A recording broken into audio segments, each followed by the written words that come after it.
So by the mid 14th century, 1350, 1360s, with all the agricultural collapse, there is a huge political and social upheaval in China, right?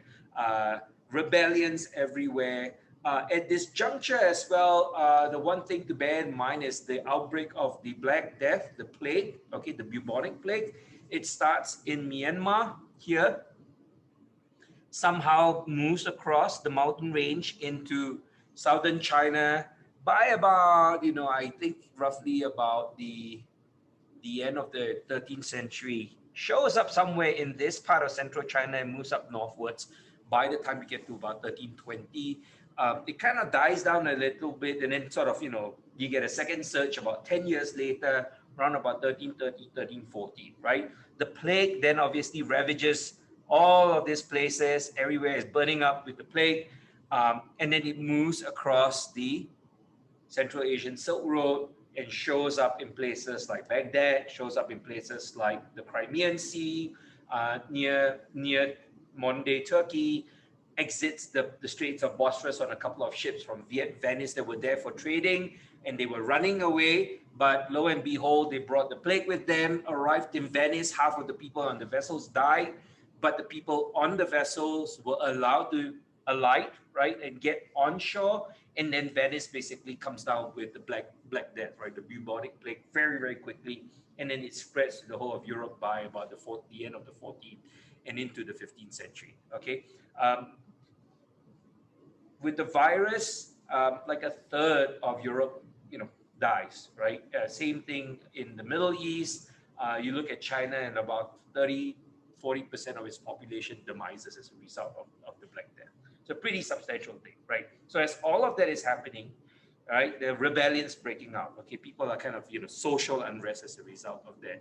And amongst the many rebellions and many groups that were sort of, ravaging through the Chinese landmass, was a group known as the Red Turban Society. Okay, it's a southern brigade that starts in this part of China, near the modern city of Guangzhou, which is located here, and it makes its way upwards. And this is very important, okay? Because if it was a brigade that was located up in the central landmass, it would have been a land-based brigade, right? Horses, people marching, you have carts and all that sort of thing. Because it was a southern brigade and south coastal brigade, their biggest military capability, in fact, was naval warfare. So they were engaging the Mongols on ships, okay? And in 1363, they managed to come up to this point and capture the major city of Nanjing, which is the southern capital of the Yuan or Mongol dynasty. In about 5 years, they moved up the coastline into the mouth of the Yellow River here. And let me just erase all of that so that it's a bit clearer. So it moves up here by about 1368, goes up the Yellow River. There's a man-made canal that connects the Yangtze River in the south here up with the Yellow River up in the north, and that's they call it the Grand Canal. It was built in the Tang Dynasty. They moved up the Grand Canal as well, and eventually arrived in Beijing and captures the Mongol dynasty, the Mongol capital in 1368, and then the Mongols flee, and the Mongol dynasty basically capitulates. Okay, the Ming dynasty is then established in 1368 with the capital up in Beijing here. All right, so this is Beijing here. All right, and that ends the Mongol dynasty and starts what is known as the Ming dynasty. Now, why is the fact that the Ming dynasty originates from the south and is a maritime brigade very, very important as a key fact in Chinese history? And that has to do with the maritime aspect of it, right? So on the one hand, the southern coastline of China had developed military naval capabilities, right, for more than 400 years. It starts, with trade and all that sort of thing. But by the 14th century, the Navy, the Chinese Navy or Chinese naval capabilities along the South Chinese coastline actually reaches a very, very high height in terms of technological capabilities. The employment of cannon and fire and gunpowder, for example, on ships is very, very high. Okay.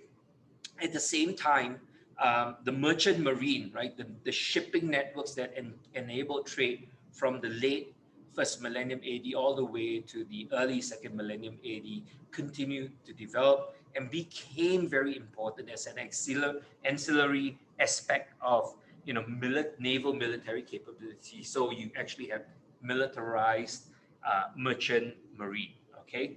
The other thing that's important is that China in the south over many centuries becomes increasingly integrated economically and socially with Southeast Asia. So there's that connection southwards from China down to Southeast Asia as well. And so when the Ming dynasty is established in 1368, they bring along with them, right, these points of views or perspectives of how they see the world down in South China along the coastline, which is the sea is absolutely important.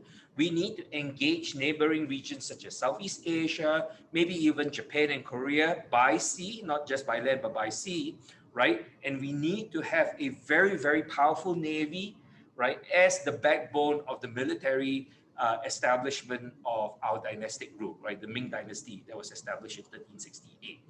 This is fundamentally different from all previous dynasties in Chinese history. They were all northern dynasties, right, from the Central Asian landmass up in the north. They were always land-based. Central Asia was always the big issue for them strategically. The challenges, they always perceive the challenges coming from there, and so on and so forth.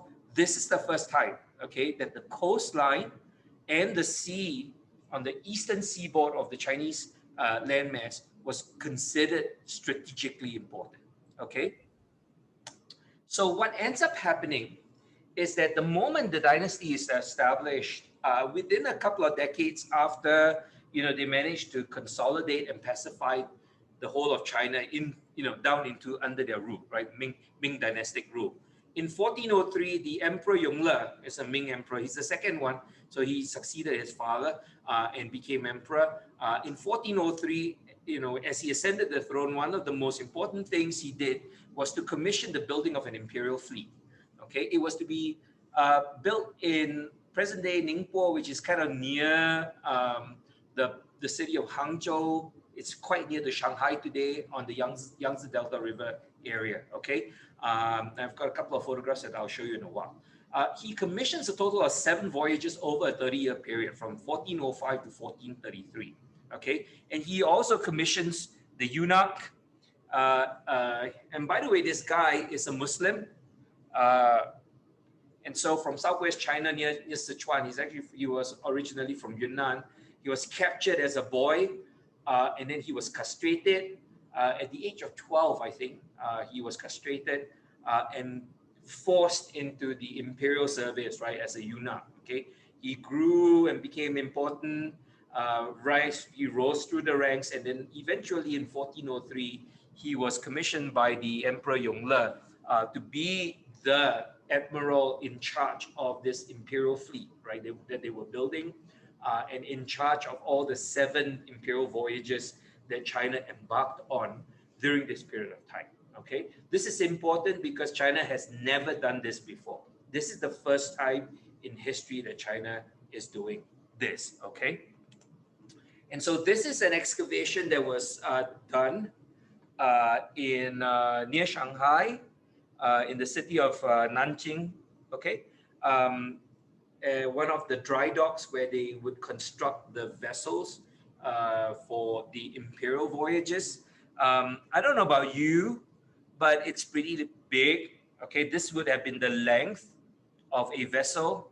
Okay, these ships are extremely large. Okay, some of the historical accounts mention like 300 or 400 of these vessels as one of those fleets. Okay, so if you have to think of a modern day equivalent, think of the U.S. naval fleets, right? What we call the battle groups, right? So you have 2 in the Pacific Ocean, 1 in the Gulf, the Persian Gulf, another 1 in the Mediterranean Sea, and another 2 on the Atlantic. The U.S. has about 7 of these what we call battle groups. 1 aircraft carrier, a couple of battleships, a whole slew of destroyers and all sorts of other vessels that accompany this entire battle group. This is basically what the Chinese were trying to do. Okay, during this period of time. And this is one of the vessels, one of the larger ones. It's been reconstructed by the Chinese, and according to the historical documents, what it kind of looks like. They are actually pretty amazing, because if you think of the European carracks of this time, right, the Portuguese and the Dutch, roughly about the beginning of the 15th century, were starting to cross over to where? Across the Atlantic to the New World, right, into the West Indies, okay? And the European carracks are only about this size, by the way. Okay, so that's the size of a European, man of war. Okay, a Portuguese man of war. So these Chinese vessels are at least about 2.5 times longer, if not more. Okay, than the European equivalent that was crossing across the Atlantic, right, with Christopher Columbus and all the bunch of people coming into the New World. And doing all sorts of things across the Atlantic. The Chinese fleets were actually much more spectacular and phenomenal, at least in terms of their size and capabilities, compared to the Europeans at this point in time. Okay, which are the only other, I think, comparable, naval sort of capable states in world history at this juncture. Okay, the 7 fleets went to a whole bunch of places, including places like Southeast Asia, Java here, for example, Sumatra, Thailand. They sailed across the Bay of Bengal, arrived in places like Ceylon or Sri Lanka on the east coast, on the west coast of India, went across to Arabia, and also showed up here on the east coast of Africa. Okay, these voyages are pretty long. They could last for about 3 or 4 years. They are very, very long, right? Pretty important. And so here is a sense of this naval capacity that China was building during this time that never occurred before. All right. Now, why is this important? If you think of China's geopolitical international initiatives today, all right, which they call the Belt and Road Initiative, okay, this looks like what? This looks like what? Central Asian land route, right? That the Mongols reestablished in the end of the 14th century. Okay? Which the Ming dynasty did not resuscitate, by the way, and allowed it to sort of, kind of die off and, fall into, fall apart, and they didn't really bother with that, right? But now in the 21st century, China is looking at Central Asia and looking at its connections in history, using that as a reason, and then basically pumping huge amounts of money. And by the way, these red lines here are roads and railway systems that the Chinese are bankrolling right now, okay, to connect all these different countries across Central Asia together with China, and then ending up obviously in Europe, in Constantinople, and obviously onto Germany, France, and then you have the Eurotunnel taking you to Britain, okay? The other thing that they are doing is building a whole series of ports in all these places here, okay? Including, by the way, Ethiopia, in Djibouti, and in places like Kenya and Tanzania. These are all deep water ports that the Chinese are building, okay, with Chinese money. These countries are borrowing the money and building these ports, and the Chinese are charging them like some kind of exorbitant interest rate, like 5% per year or something like that. But the point is, the Chinese then also manage these ports, right? And these are deep water ports, which are capable at the moment, obviously, to hold, to be able to manage large shipping, container ships. But if the need does arise, there is a suspicion that the Chinese are keen to utilize these ports as military naval bases from which they can project their naval power. Okay, one of the biggest developments this year is that the Chinese have actually built their very first. It's not their first aircraft carrier. Their first aircraft carrier they bought about 5-6 years ago. They bought an old Soviet Union aircraft carrier and refurbished it. Okay, but this year the Chinese have built their own, right, aircraft carrier. So this is the second aircraft carrier they have, but they've completely built it themselves. Okay, and guess where the shipyard is? It's located in Ningbo, in Nanjing, near Shanghai. Okay, and so what are they doing? They're rebuilding this whole right naval fleet. Okay, um, based on their understanding of what their history has been 600 years ago. Okay, so history is really important for East Asia because it actually has this really important implication in terms of how these places see themselves today. All right, places like China, South Korea, Japan, and in the case of China, the Mongol and the Ming period was absolutely important in sort of allowing them to think about how they want to see themselves today and then working towards that. Okay, I believe the Chinese are working towards having four naval battle groups to match the U.S. in the Pacific Rim and the Indian Ocean. So there'll be a lot of interesting things that will be occurring over the next 10 to 15 years, which is your period and your generation. So hopefully, some of this will be interesting and important to you. I'll skip this slide because there was a point I wanted to make, but I don't think it's absolutely crucial. But this one is interesting, okay? And obviously the fleet goes all the way to Africa, and they bring back interesting animals for the menagerie, right? In Beijing for the Ming Dynasty, where they have a zoo up there. And the giraffe was one of them. And so this is a painting that dates to the Ming Dynasty, talking about this giraffe that arrived at the beginning of the 15th century as one of these fleets came back from Africa. And then they opened the door, and lo and behold, like Noah's Ark, right? A giraffe basically walks down, okay, the ramp, and then they put it in Beijing where there was a zoo there. The Chinese were not benign, okay? Very often you'll hear people say, well, the Chinese are very peaceful and all that. It's all bullshit, okay? They actually had a fleet that sailed to Sumatra because there was a very powerful Chinese pirate who was holding his pirate fleet in one of the port cities in Sumatra. And the Chinese fleet basically went there, bombarded the place, captured the guy, brought him back to China, put him on trial, and then beheaded him. Okay, so the Chinese were not shy at using their military capabilities to do what they felt they needed to do. Okay, and so this is a very good example of that. An early 17th century treaties that the Chinese prepared as part of the knowledge gathering, right? They had as they were sending these fleets out, bringing them back, bringing information.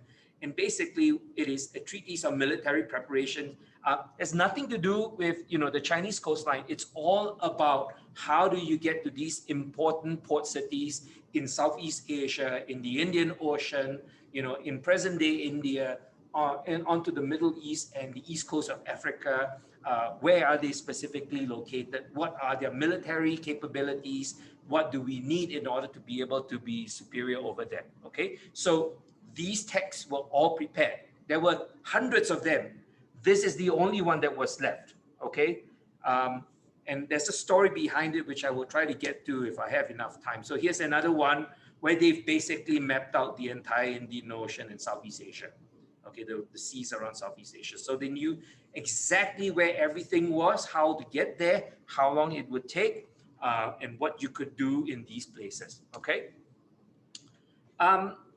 Interestingly, that naval sort of expedition and all that sort of thing did last very long. It lasted for 30 years, and then by about 1450, a full naval ban occurred.